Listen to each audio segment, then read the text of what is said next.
Horridus backplate. Never really seen googly eyes there. It's nice. You got to check behind you. Make sure that nobody's going to sneak up. 4, 3, 2, 1. Fight, robots, fight.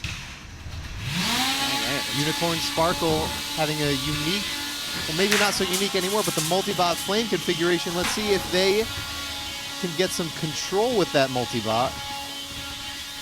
Yeah, it's looking like Unicorn Sparkle is going to really have to try to dodge around, control some space here. They've got a massive, massive blade on that thing, and they're going to really have to make sure that they don't let themselves get pinned up. Horridus is taking the start of this fight slow, but here are some impacts. Absolutely tossing around one half of Unicorn Sparkle. The other one looks like it's starting to have a little trouble getting around. Maybe just a little too zippy. Yeah, I think they need to see some more cooperation to get those center of the arena pins that we're used to seeing from the multi-bot flamethrowers. There we go, giving the camera some love. That was, I love that shot. All right, Horridus is getting some impacts, starting to. It needs to get some hits, right? It needs to get some juggling before it can start really controlling the fight. Because if it doesn't get the impacts, here's what happens. It's gonna just get toasted and toasted and toasted. It looks like they had a couple of those nice 1-2 juggles.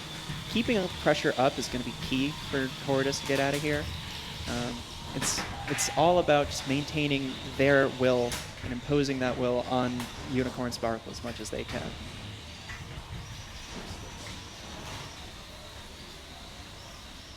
Looks like one of the unicorns is stuck with the forks in the wall, forks out of the wall.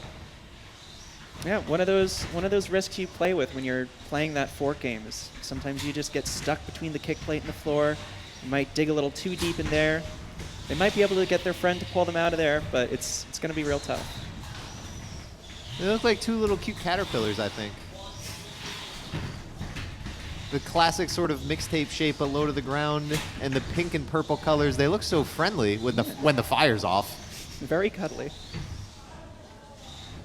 Horridus doesn't look like it's taken a lot of fire damage. I don't know how much of that is the flame tape versus how much of that is they haven't really been affected by the classic pin and flame that the flamethrowers need to do damage in this sport. Absolutely.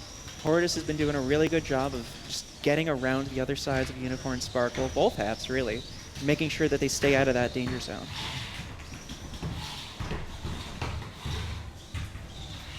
Pun intended, this seems like a warm-up for both of these drivers. Feeling their bot out and feeling their opponents out at the start of the day. And all the marks in Cage 2 are from them. Privileged to start with a fresh cage and break it apart as much as you can.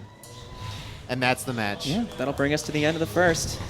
I don't want to think about who won that so soon. I'm going to leave that to the judges, but skill matchup for sure when it comes down to trying to land. When you're Horridus, you're trying to land attacks on two robots dodging you and trying to pin you